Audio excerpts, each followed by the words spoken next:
it's time to get our assets.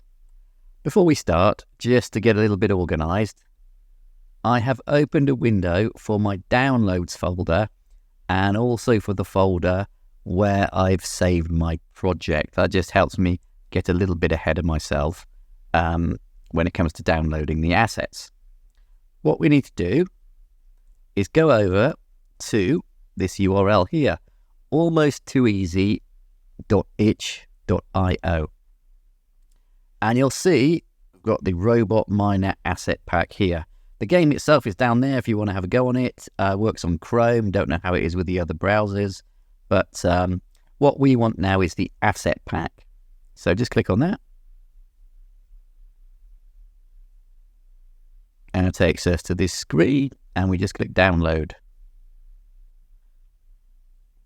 And it has gone into my downloads. I get this screen here, which I can just get rid of.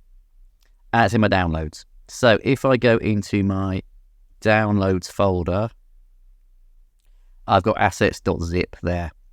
So what I am going to do is unzip my assets in the download folder. So I'm just double clicking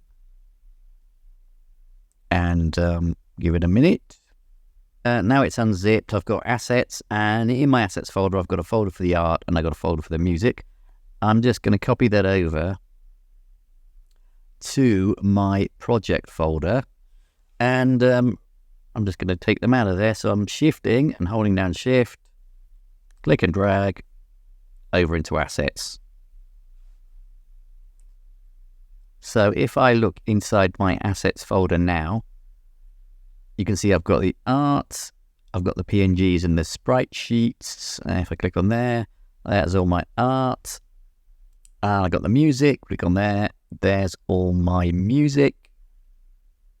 If I go into Godot, you will see that the file system in Godot syncs to my usual file system. So anything you do in your file system should be replicated here, and everything you do in Godot's file system will sync to your own file system. So any changes that you make will appear in your own file system. I hope that makes sense. If it doesn't work, and I will admit that it didn't work for me the first time, just quit Godot and start it up again, and everything should be okay. But we've got our assets. That's all we need. Let's go ahead and start building the game.